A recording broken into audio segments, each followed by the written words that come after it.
Muy bien, pues vamos a compartir la palabra y le pido por favor que me acompañe a leer una historia. Vamos a hablar particularmente de un punto muy interesante.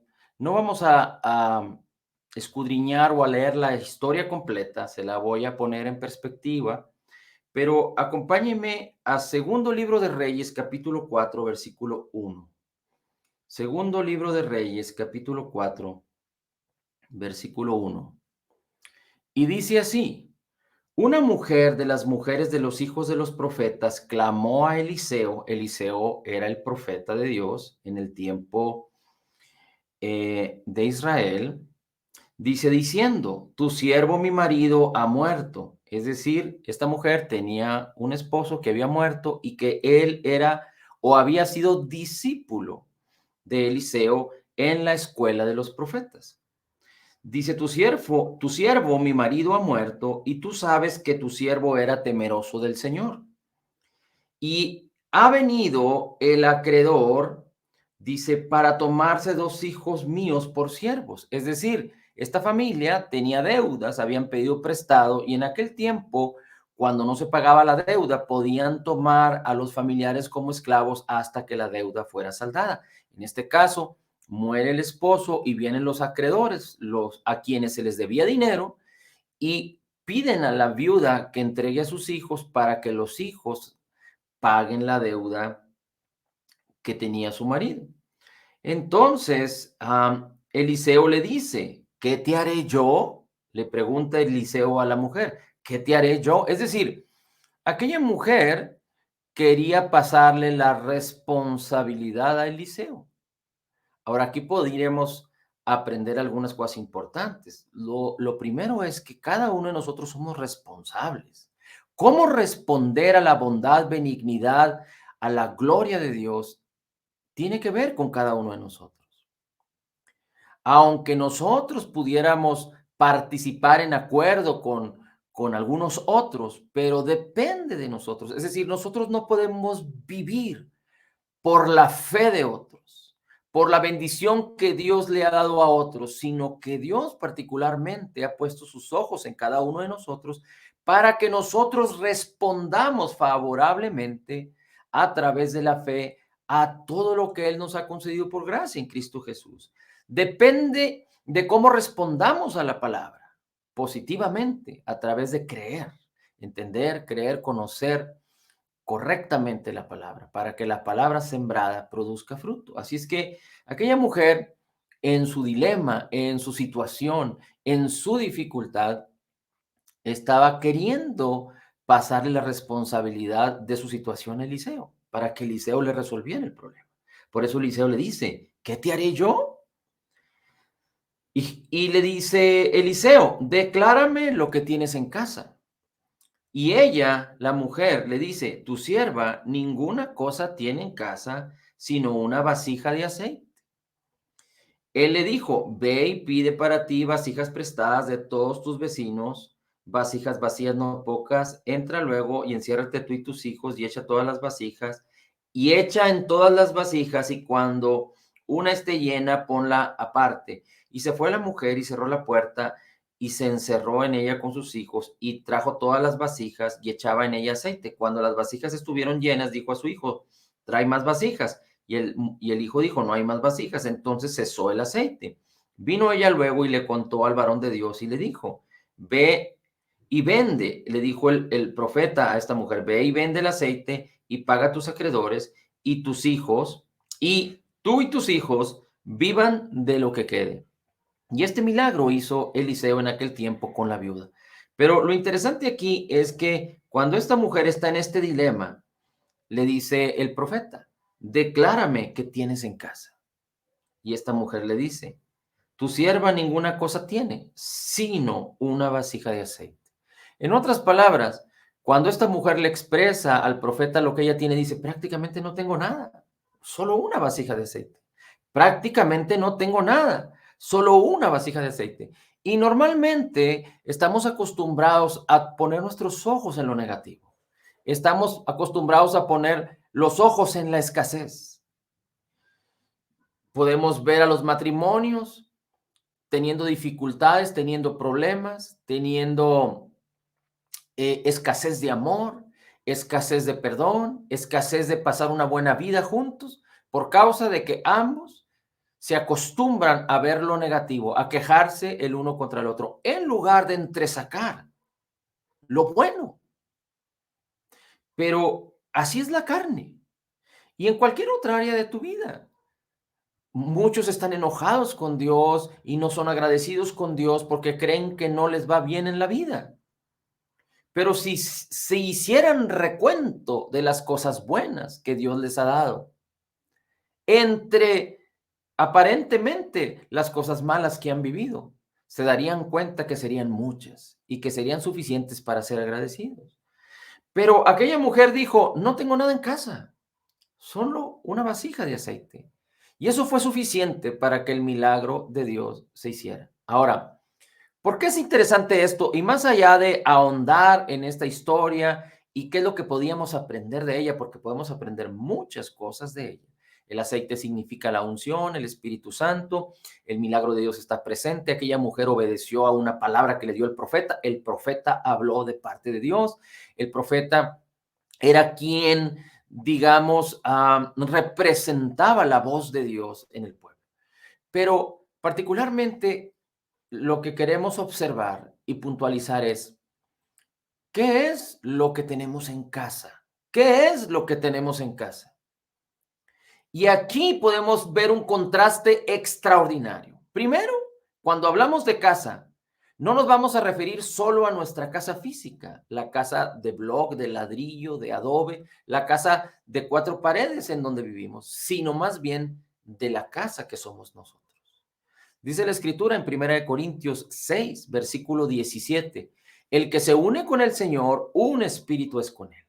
Y después dice en el versículo 19 y 20, 1 Corintios 6, versículo 19 y 20, que tú y yo somos templo del Espíritu Santo, porque fuimos comprados por precio, de tal manera que Dios nos dice a través del apóstol Pablo que debemos de glorificar a Dios con nuestros cuerpos, con nuestro espíritu, porque ambos le pertenecen a Dios. Así es que nuestro cuerpo, nuestra casa, es templo del Espíritu Santo. Así es que, ¿qué es lo que tenemos? ¿Qué hay dentro del templo? Es la pregunta. ¿Qué tenemos en casa, en nuestra casa? Y hay tanta gloria y tanta virtud lista para manifestarse a través de tu vida, que a veces por estar guiándonos por lo que ven nuestros ojos, lo que oyen nuestros oídos, lo que nuestro cuerpo siente, no somos conscientes de la gloria de Cristo que mora en nosotros. No somos conscientes del potencial que hay en nuestras vidas.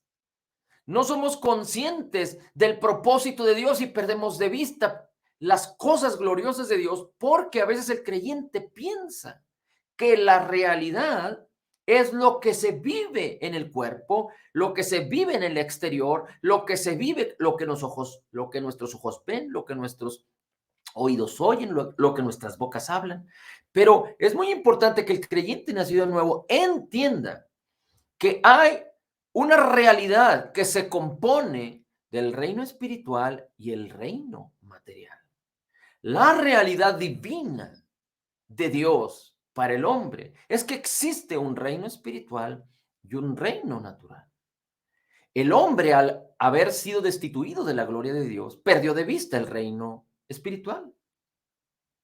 Y aunque muchos profesan el rechazo para con Dios y profesan cosas maléficas y malignas, y el reino espiritual de maldad se manifiesta en muchas personas por causa del mal y del pecado, el creyente nacido de nuevo fue llamado a poder ver el reino espiritual y el reino material y manifestar la gloria del reino espiritual en el reino material a través de su vida. El reino espiritual no solo está en lo que está arriba en el cielo, pero en lo que está aquí en nosotros. Somos templo del Espíritu de Dios.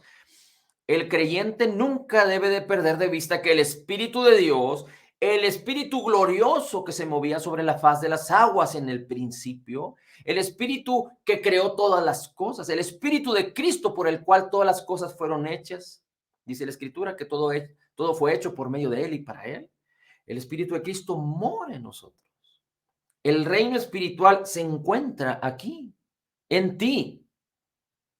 Y hay cosas que nuestros ojos ven, pero la fe, la palabra, nos muestra, nos enseña el reino espiritual y es responsabilidad de nosotros que podamos hacer lo necesario escuchando la voz de Dios, siguiendo la palabra de Dios, permaneciendo y creyendo para que esa gloria que mora ya en nosotros se manifieste con poder. Mira, vamos a leer am, algunas porciones de la Escritura que se encuentran en Romanos 8. Acompáñame a buscar Romanos 8. Hay tanta gloria en nuestras vidas, en las vidas de los creyentes, que nos conviene conocer la gloria de todo lo que nos ha sido concedido por gracia en Cristo Jesús, porque de otra manera perderíamos de vista la palabra, lo que somos, lo que fuimos llamados a ser. Y entonces, perdiendo de vista esto, en otras palabras, perdiendo de vista la fe, no seríamos causantes o no seríamos causales de que la gloria de Cristo se manifestara a través de nuestras vidas, a nuestro cuerpo, a nuestra alma, a un mundo que está esperando, a una creación inclusive que está esperando la manifestación de los hijos de Dios. Pero es muy importante que entendamos lo que somos y lo que nos ha sido concedido, lo que ahora tenemos en Cristo Jesús, que no merecemos, pero que como hijos lo recibimos por la fe, que no merecemos, porque todo lo que nos fue dado por gracia, no por méritos, no por buenas acciones, no por un buen entendimiento, no por un buen desempeño, no por nuestras virtudes o nuestros galardones obtenidos, no, nos ha sido dado por gracia a través de la fe. Tenemos acceso a toda esta bendición a través de la fe. Y es muy importante que podamos entender que en la medida en la que conozcamos lo que somos, lo que fuimos llamados a ser, nuestro propósito, lo que Dios es, lo que Cristo es, la obra terminada, completa y perfecta en la cruz, es en la medida en la que vamos creciendo para vivir en lo mejor de Dios, en la vida abundante de Cristo. Es decir, las cosas del Espíritu, para que se manifiesten en este mundo, no suceden todas ellas de la noche a la mañana. Es un proceso en el que tenemos que sembrar la semilla de la palabra, conocer, entender y creer correctamente y permanecer en la palabra. Cuando una semilla es sembrada, en su tiempo la tierra producirá el fruto, producirá la rama, es decir, producirá el vástago, la rama, la flor, el fruto. Marcos capítulo 4 dice que cuando se siembra la semilla, la tierra produce por sí misma el vástago, la rama, la flor, el fruto. Es un proceso, lleva su tiempo. Nosotros no debemos desperdiciar nuestro tiempo. Nos urge estar sembrando la palabra y permanecer en la palabra para que estemos cosechando el fruto de la palabra. Cuando la palabra se siembra en nuestros corazones, el Espíritu Santo, que mora con nuestro espíritu y que es uno. Recuerda, tú y yo fuimos creados en la justicia y santidad de la verdad. Tenemos un nuevo espíritu.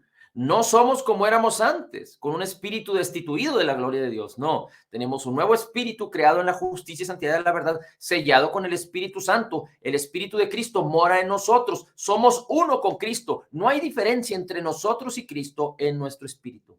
Como Jesús es, así somos nosotros en este mundo en nuestro espíritu. Por eso somos perfectamente justificados, totalmente perdonados. En nuestro espíritu somos totalmente, completamente sanados. En nuestro espíritu somos más que vencedores. En nuestro espíritu somos grandemente bendecidos. En nuestro espíritu somos altamente favorecidos. Cuando sembramos la palabra en nuestros corazones, entonces se siembra y el mismo espíritu que mora en nosotros, la realidad espiritual, la bendición que ya mora en nosotros, manifestará el vástago, la rama, la flor, el fruto. Manifestará lo que ya somos, lo que ya nos fue dado. Manifestará el poder, la virtud de Dios para cumplir nuestro propósito. Por eso es tan importante esto. Así es que solo vamos a ver un destello de lo que ya nos fue concedido por gracia, de lo que ya hay en nosotros. ¿Qué tienes en casa? ¿Qué tienes en ti? Solo vamos a ver un destello de esto, porque esto necesitamos perseverar y permanecer. Por eso nos urge mantenernos en la palabra. Nos urge no distraernos en nuestras cosas. La palabra sostiene tu vida. Solo la palabra puede sostener tu propósito. Solo la palabra puede sostener tu salud, tu prosperidad, tu alegría, tu gozo, tu paz. Mira, el fruto del Espíritu es amor, gozo, paz, paciencia, benignidad, bondad, fe, mansedumbre, templanza. Eso ya se encuentra en tu espíritu, listo para manifestarse. Así es que leamos el versículo 1 de Romanos 8. Ahora pues, ninguna condenación hay para los que están en Cristo Jesús, los que no andan conforme a la carne, sino conforme al Espíritu. Tenemos una conciencia, pero la conciencia ya no tiene el poder para condenar al creyente. Nuestra conciencia nos ayuda para juzgar entre el bien y el mal. Pero, como hemos sido totalmente perdonados, entonces nuestra conciencia nos ayuda solo para discernir porque sabemos que somos totalmente perdonados. Así es que no podemos vivir en condenación ni en culpa porque esta es una libertad a la que Cristo Jesús nos llamó. Él lo conquistó en la cruz del Calvario. Cristo Jesús conquistó todo esto en la cruz del Calvario. Recuerda que tu alma y tu cuerpo no fueron salvos, no son salvos, no fueron recreados, no fueron renovados, no, digamos, no fueron nuevos. Cuando fuimos nacidos de nuevo, solo nuestro espíritu fue recreado en la justicia y santidad de la verdad. Por eso, Romanos 12:2 dice que debemos transformarnos a través de la renovación de nuestro entendimiento con la palabra. ¿Transformarnos en qué? No conformarnos a este mundo, a la carne, a lo que nuestros ojos ven, nuestros oídos oyen, pero transformarnos, es decir, permitir que la transformación, como la oruga, se transforme en una mariposa y sucede una metamorfosis. La palabra de Dios tiene el poder para causar una metamorfosis. ¿En dónde? En nuestra alma y en nuestro cuerpo, en nuestras acciones, en nuestro temperamento, en nuestras actitudes, en nuestro comportamiento.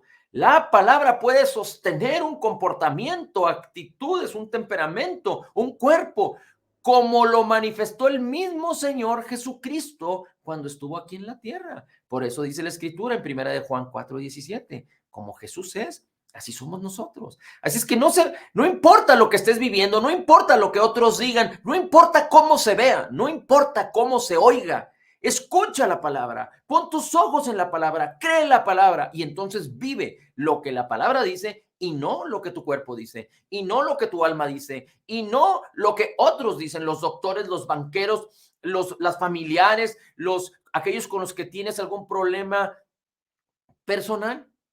Permite que la palabra fluya en tu vida y manifieste su fruto, te transforme a la misma imagen de Jesús, para que el mismo amor de Cristo fluya en tu vida, para que la misma gracia de Cristo fluya en tu vida, perdonando, amando.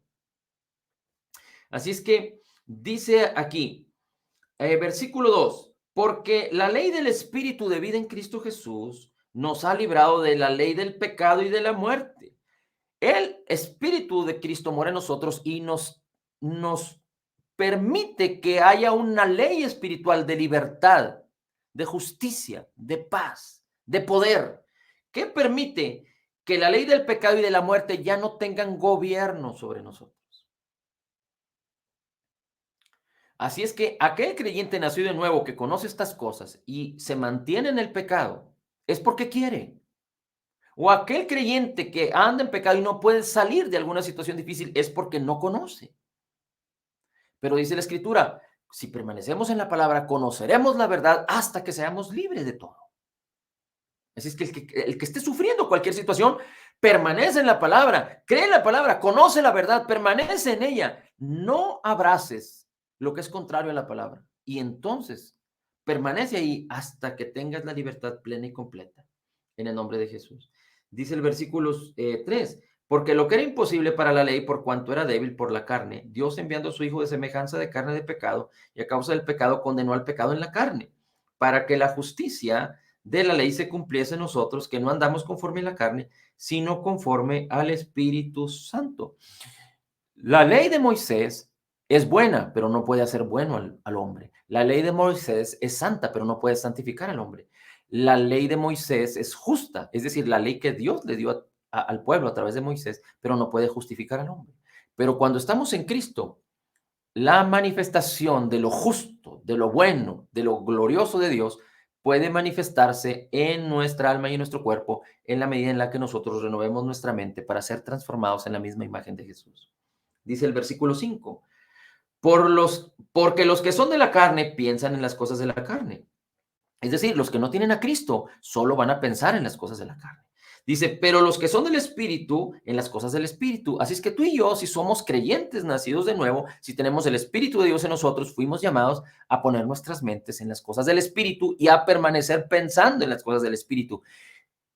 Cuando habla del Espíritu, ¿a qué se refiere? Poner nuestra mente en las cosas del Espíritu. Recuerda, la palabra del Señor es la revelación del amor de Dios, del corazón de Dios, del perdón de Dios, de la eternidad de Dios para la vida del hombre, del propósito de Dios, de la voluntad de Dios que es buena, agradable y perfecta. Muchos piensan, cuando se habla de la voluntad de Dios, ¿qué es lo que Dios quiere que tú y yo hagamos como para obedecerlo? Porque Él nos quiere poner lineamientos y mandamientos. No, no estamos entendiendo correctamente.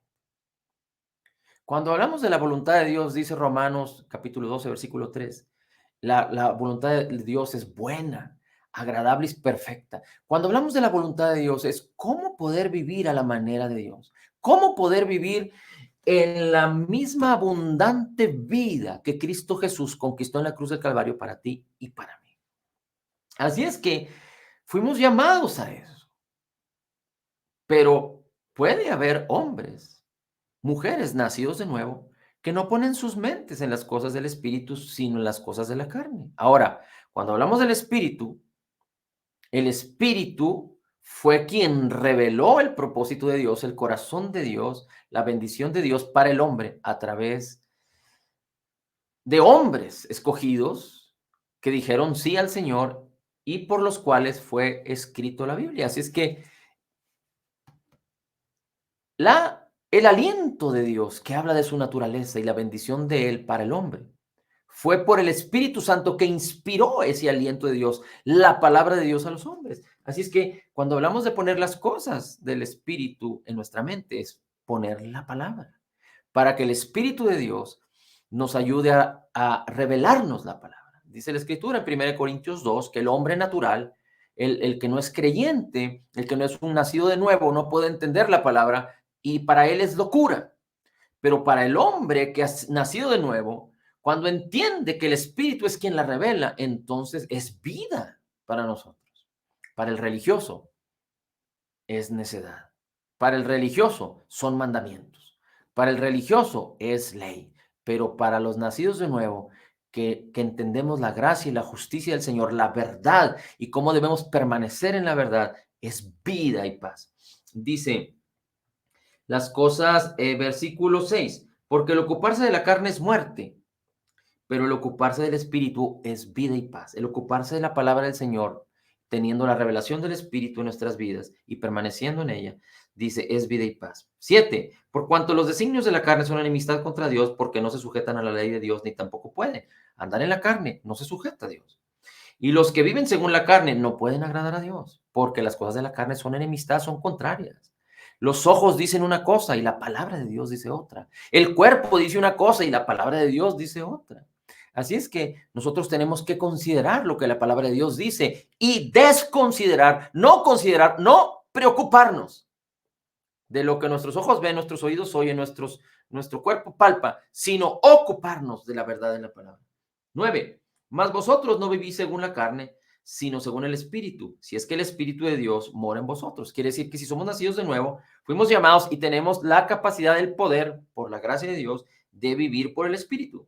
Versículo 10. Pero si Cristo está en vosotros, el cuerpo en verdad está muerto a causa del pecado. Es decir, aunque nuestro cuerpo El pecado fue condenado en la carne de Cristo, en la cruz del Calvario, pero Cristo resucitó sin relación con el pecado. Nuestro cuerpo no ha sido salvado y está destinado a envejecerse.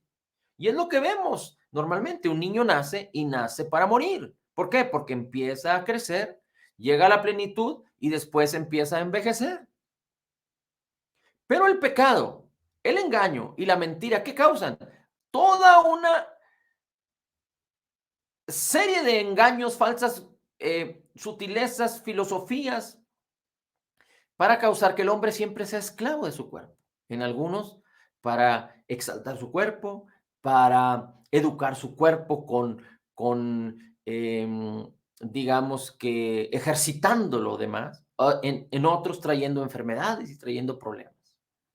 Pero todo esto tiene que ver con un cuerpo que está en decadencia por causa del pecado. Pero aquí hay algo maravilloso y glorioso que nos fue dado a los creyentes nacidos de nuevo. Dice el versículo 10, dice, el cuerpo está muerto a causa del pecado, pero el espíritu vive a causa de la justicia. Nuestro espíritu ahora vive, ya no está destituido de la gloria de Dios. Ahora tenemos un nuevo espíritu y vive por causa de la justicia. Pero fíjate cómo dice el versículo 11.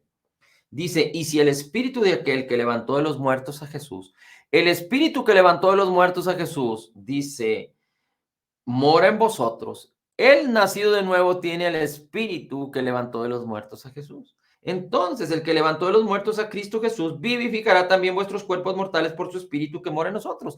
Así es que, ¿cuál es la gloria de Cristo para los nacidos de nuevo? Que el mismo espíritu que mora en nosotros, como ha manifestado, como ha considerado, como ha diseñado, que nuestro cuerpo se convierta en un templo. Entonces, el Espíritu Santo, el Espíritu que levantó de los muertos a Jesús, ha considerado, diseñado, el propósito de Dios es que nuestro cuerpo sea templo de su Espíritu. Entonces nuestro Espíritu en nosotros, el Espíritu Santo y nuestro Espíritu en nosotros, dice, causarán, el Espíritu de Dios vivificará nuestros cuerpos para, aunque haya decadencia y aunque el cuerpo se vaya desgastando, y si lo comparamos con la gloria venidera de los cuerpos que tenemos cuando Cristo Jesús nos arrebate y tengamos cuerpos glorificados, podríamos decir que vivimos en un cuerpo de humillación. Pero si consideramos que el Espíritu de Dios mora en nosotros y cuál es el efecto, el poder y la acción del Espíritu Santo en nuestras vidas, entonces, aunque tengamos 120 años como Moisés, y eso que Moisés estaba en un pacto inferior en bendición al pacto, al nuevo pacto en Cristo Jesús, en el cual tú y yo estamos. O Abraham, que estaba en otro pacto, pero el nuevo pacto en Cristo Jesús es superior a cualquier otro pacto, cualquiera de ellos. Te pongo el caso de Moisés, 120 años, y tenía la fuerza, y su vista ni siquiera se nubló. Es decir, podía ver, podía causar y hacer. Inclusive, la escritura, hablando de Josué y de Caleb, los sucesores de Moisés, Josué, el sucesor de Moisés, y Caleb, a los 80 y 85 años, peleando como guerreros en contra de gigantes. Así es que el Espíritu Santo tiene el poder, la palabra tiene el poder, el Espíritu Santo tiene el poder de vivificar, de reactivar, de reavivar, de traer salud, traer bienestar, vigorizar. El Salmo 103 dice que Él nos bendice de tal manera y nuestra boca de tal manera la bendice para rejuvenecernos, para renovar nuestra juventud. Ese es el poder de Dios en nosotros. Eso es lo que ya tienes en Cristo. Esto es algo glorioso. Así es que, ¿a quiénes le funcionan? A aquellos creyentes nacidos de nuevo que renuevan su mente con la palabra del Señor. No como algo religioso, no como algo científico, no como algo racional, sino teniendo comunión con la palabra, sabiendo que la palabra es viva y eficaz, sabiendo que la palabra es Jesús, Jesús es la palabra. Dice el versículo 12, así que hermanos, deudores somos no a la carne para vivir conforme a la carne. Porque si vivimos conforme a la carne, moriremos. Pero si por el Espíritu hacemos morir las cosas de la carne, viviremos. Hay creyentes que tienen malos hábitos. No somos perfectos, pero tampoco nos levantamos para caminar en esos malos hábitos. Pero si tú, teniendo malos hábitos o alguna situación difícil en tu vida, empiezas a permanecer en la palabra, en el espíritu, a permanecer en la palabra, en el espíritu, a permanecer creyendo, conociendo la verdad, hasta ser libre, entonces todas las cosas que te están estorbando hoy en día se desvanecerán, desaparecerán de tu vida por el poder de Dios. Versículo 14, porque todas las cosas, todos los que son guiados por el Espíritu de Dios son hijos de Dios. Pues no habéis recibido el espíritu de esclavitud para estar en temor. No habéis recibido el espíritu de esclavitud para estar en temor, para creer que Dios te está juzgando, creer que Dios te está condenando, para creer que Dios está enojado contigo porque te equivocas. No, sino que recibiste un espíritu de adopción en la cual tú puedes clamar, Abba, Padre. Tú tienes que considerarte como un niño pequeño, un niño de 2 años, un niño de 3 años, que aunque un niño de 2 o 3 años no es perfecto, y aunque puede cometer errores, y aunque sus padres lo pueden disciplinar, de inmediato voltea a papá y a mamá y le dice, papi, mami, y se puede extender en sus brazos sin ninguna preocupación, sin ninguna objeción, sin ningún problema. Dice entonces, hemos recibido el espíritu de adopción que puede clamar o que clama, Abba Padre. El espíritu mismo da testimonio a nuestro espíritu de que somos hijos de Dios. ¿Cómo sabemos que somos hijos de Dios? La palabra lo dice, pero el Espíritu Santo que mora en nosotros da testimonio a nuestro espíritu. Hay algo, tú sabes que sabes que sabes que eres un hijo de Dios nacido de nuevo por la palabra y por el testimonio del Espíritu que da testimonio a tu espíritu que tú eres hijo de Dios. 17. Y si hijos, también herederos, herederos de Dios y coherederos con Cristo. La herencia que Cristo recibió es para ti y para mí. Y la herencia está determinada de acuerdo a las riquezas en gloria en Cristo Jesús. Todo lo que ya te fue concedido se encuentra a la mano aquí, a la mano de la fe, para que la fe se introduzca y establezca el vínculo entre el reino espiritual, donde está todo lo que ya te fue concedido, para que se manifieste en lo natural, en tu alma y en tu cuerpo. Acuérdate, cuando hablamos de lo natural, hablamos de tu alma, tu cuerpo, tus acciones, tus actitudes y lo que vemos en este mundo. Cuando hablamos del ámbito espiritual, hablamos de tu espíritu nacido de nuevo, que es uno con el Espíritu de Cristo, en el cual están contenidas todas las riquezas en gloria en Cristo Jesús. Y se encuentran aquí. No están detrás de los cielos, detrás de la luna, detrás de las estrellas. Se encuentran aquí. La palabra así nos lo enseña. Dice entonces, somos coherederos con Cristo Jesús. Así es que, si es que padecemos juntamente con Él, para que juntamente con Él seamos glorificados.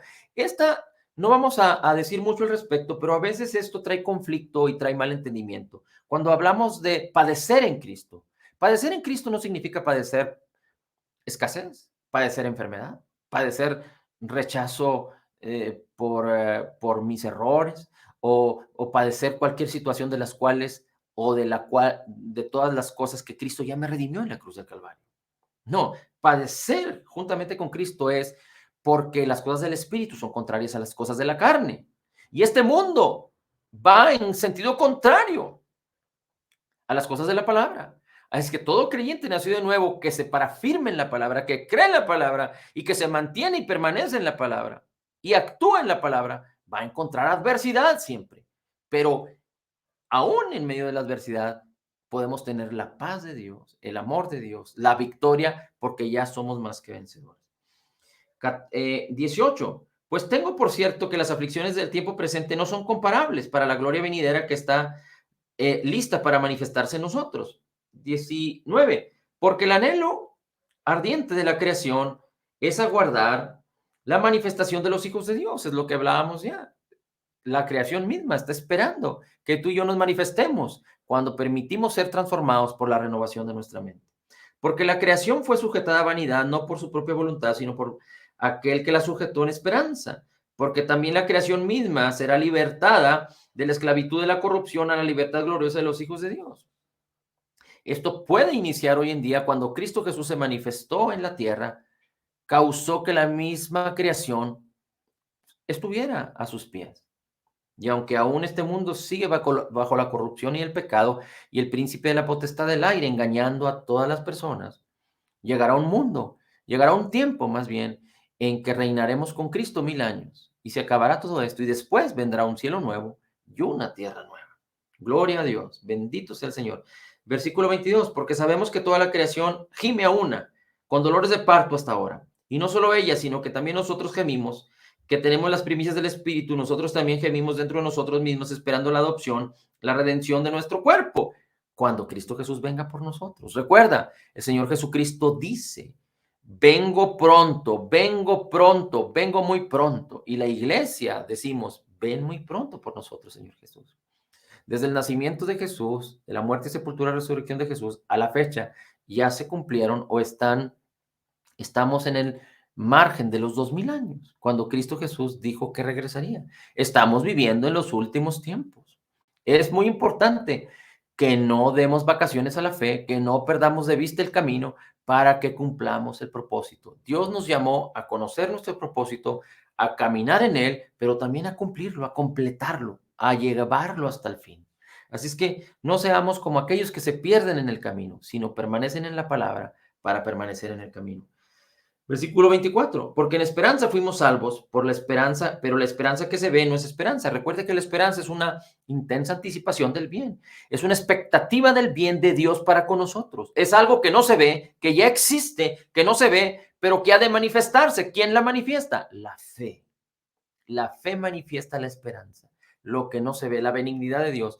Filemón 1:6 dice, a través del conocer a Cristo, del conocer a Jesús en la palabra, en su obra terminada, completa y perfecta, podemos manifestar de una manera eficaz la fe. Dice versículo 25, pero si esperamos lo que no vemos, con paciencia lo aguardamos. Y de igual manera el Espíritu nos ayuda en nuestra debilidad. Aquí hay algo muy importante. El Espíritu te fue dado para ayudarte. La palabra te fue dada para tener sabiduría, para que conozcas lo que te ha sido concedido, para que vivas de acuerdo a la palabra, para que declares la palabra, para que tengas autoridad en la palabra en el nombre de Jesús. Y el Espíritu nos ayuda en nuestra debilidad, en cualquier situación que estemos fallando, que necesitemos. Dice, pues ¿qué hemos de pedir como conviene? No sabemos, pero el Espíritu mismo intercede por nosotros con gemidos indecibles. Así es que es importante que tú seas consciente de que el Espíritu está listo para ayudarte en todo. Así es que dile, ayúdame, Espíritu. Ayúdame, Consolador. Ayúdame, Espíritu de gracia, Espíritu de justicia, Espíritu de verdad, Espíritu de salud, Espíritu de fe, Espíritu de sabiduría. Ayúdame. Y entonces Él te revela la palabra y tú te empoderas. El Evangelio, la palabra te empodera en el Espíritu Santo. Aleluya. Dice el versículo 22, mas el que escudriña los corazones sabe cuál es la intención del Espíritu, porque conforme a la voluntad de Dios intercede por los santos. Así es que si tú quieres interceder, tú no eres intercesor, es el Espíritu Santo en ti que intercede. Así es que si Dios pone en tu mente a alguien, ora en el Espíritu, ora en lenguas. Es importante que todos los creyentes gocemos del bautismo del Espíritu Santo porque Cristo lo necesitó, los discípulos lo necesitaron, la primera iglesia lo necesitó. ¿Quiénes somos tú y yo para no requerirlo? Si queremos ser cristianos exitosos, necesitamos caminar en el Espíritu, esto es, caminar en la unción, en el poder, en el bautismo del Espíritu Santo. Y el poder, el bautismo del Espíritu Santo nos regala una herramienta fabulosa, maravillosa, en la cual podemos edificar nuestras vidas y dar gloria a Dios. Es el hablar en lenguas. Ahora dice el versículo 28, y sabemos que los que aman a Dios, todas las cosas les ayudan a bien. Esto es, a los que conforme a su propósito son llamados. Una vez más, y sabemos que a los que aman a Dios, todas las cosas les ayudan a bien. Esto es, a los que conforme a su propósito son llamados. Primero tenemos que entender algo. Habla de los que conforme al propósito de Dios son llamados. Y después habla de los que aman a Dios. Así es que aquí vemos a una persona que sabe que ha sido llamado conforme al propósito de Dios. Y segundo, ama al Señor. Amar al Señor significa tenerlo en primera estima, en primer lugar. Así es que dice, todas las cosas les ayudan a bien a este tipo de personas. Muchos utilizan este versículo para justificar el caos, el fracaso, las tinieblas, los malos sucesos, las tragedias en las vidas de los creyentes. No, no, no. Este versículo no justifica esto. Si tú has sido llamado con un propósito, si tú amas al Señor, tú has sido altamente favorecido. Ahora, sabemos que estamos en un mundo que está en caos, en tinieblas. Como dijo aquel evangelista, aprovecho toda oportunidad para hablar del evangelio. Y si en la calle me encuentro a alguien que por alguna situación ignoro que hizo, robó, mató o es un delincuente y yo le estoy compartiendo y después viene la policía o vienen otros delincuentes a tomar venganza. Yo siempre estoy listo para ir, me dice, porque si queriendo tomar venganza de aquel delincuente, yo alcanzo una bala y me voy, siempre estoy listo para irme mientras predique el evangelio. Así es que este versículo no justifica las desgracias para los creyentes, no. Un creyente que sufre desgracias y no estamos, este mundo no está ausente de esto, pero no es por causa de la palabra, no es por causa del corazón de Dios, no es por causa de la benignidad y la bondad de Dios. Y aunque hay mucho que aprender al respecto, nosotros tenemos que entender que si somos altamente favorecidos, totalmente perdonados, perfectamente justificados, profundamente amados, grandemente bendecidos, más que vencedores, entonces sabemos que si amamos a Dios y fuimos llamados con su propósito, todas las cosas nos ayudan a bien. Todas las cosas nos ayudan a bien. Todas las cosas nos ayudan a bien. No importa lo que estés viviendo ahorita. Dios, si es algo que no tiene que ver con la victoria de Cristo Jesús en la cruz, Dios no lo trajo a tu vida. Pero tú, si es algo que está causando mal en ti, lo vas a resistir, vas a rechazar, no vas a dejar que el sol se ponga sobre tu enojo, te vas a enojar contra eso hasta que se vaya de tu vida, hasta que la fe manifieste la libertad a la cual fuiste llamado, pero tú debes mantenerte en el entendido que todas las cosas son, dice, ayudan a bien. Dice el versículo 29, porque a los que antes conoció los predestinó para que fuesen hechos conforme a la imagen de Dios, para que Él sea el primogénito entre todos los hermanos. Y a los que predestinó, llamó, y a los que llamó, justificó, y a los que justificó, glorificó. Nadie puede decir que fue destinado a rechazar a Cristo e irse al infierno. Todos tenemos una oportunidad. Y los que estamos en Cristo, así como los que no están, Dios nos dio la oportunidad de hablarnos de su misericordia, de su gracia y de su justicia, de su salvación y de su perdón, y nosotros dijimos que sí. Pero para todos los hombres hay esta oportunidad. Es que nosotros no podemos juzgar. Podríamos identificar casos muy excepcionales de gente que prácticamente ha rechazado a Jesús, pero no podemos juzgar para impedir que todos los hombres y mujeres, que todas las personas a las cuales tengamos acceso, se les impida que escuchen el evangelio. Yo tengo un universo de personas a las cuales pudiera enseñar y manifestar y hablarles de Cristo, pero tú tienes muchas otras personas a las cuales yo no tengo acceso, pero tú sí tienes acceso. Así es que el amor de Dios permitamos que se manifieste en nuestras vidas y que nosotros podamos derramar para todos aquellos que no conocen a Cristo el evangelio de Jesús por el amor y la misericordia de Dios. Dice que pues diremos, versículo 23, perdón, versículo 31. ¿Qué pues diremos a esto? Si Dios es por nosotros, ¿quién contra nosotros? Si Dios es por nosotros, ¿quién contra nosotros? Fíjate lo que tenemos. Si Dios, el que hizo los cielos y la tierra, es con nosotros, ¿quién contra nosotros? ¿Quién contra nosotros? El que no escatimó a su propio Hijo, sino que lo entregó con él, ¿no nos dará con él también todas las cosas? Nos dio a Jesús y con él todas las cosas para que tú seas exitoso. No hay excusa, no hay manera de que si Dios te dio a Cristo y te dio todas las cosas y tú permaneces en él, no hay manera de ni obstáculo para que tú seas exitoso en todas las áreas de tu vida. ¿Quién acusará a los escogidos de Dios? ¿Quién es el que condena? Cristo es el que murió y el que también resucitó, el que además está a la diestra de Dios, el que también intercede por nosotros. Cristo está intercediendo por ti y por mí de manera continua. ¿Quién nos separará del amor de Cristo? ¿Tribulación o angustia? Dice versículo 37, en todas estas cosas somos más que vencedores. No vamos a buscar la victoria, no estamos luchando por la victoria, somos ya vencedores. Tenemos que luchar porque hay una lucha para el creyente, este mundo es adverso. desde la victoria ya es nuestra. Esto nos tiene que quedar claro, tenemos que grabarlo en nosotros, en nuestras mentes y en nuestros corazones. La victoria ya es nuestra en Cristo Jesús, por eso somos más que vencedores, porque nosotros no tuvimos que hacer nada. Cristo Jesús lo hizo todo en la cruz del Calvario, conquistó la muerte, resucitó y nos hizo justos, nos justificó por su resurrección y nos hizo más que vencedores en Él. Somos más que vencedores en Cristo Jesús. Por lo cual, dice el versículo 38, estoy seguro que ni la muerte, ni la vida, ni los ángeles, principados, potestades, ni lo presente, ni lo porvenir, ni lo alto, ni lo profundo, ninguna otra cosa nos podrá separar del amor de Dios, que es en Cristo Jesús, Señor nuestro. Y te tengo una gran noticia respecto al amor de Dios. La palabra dice que nada nos podrá separar del amor de Dios.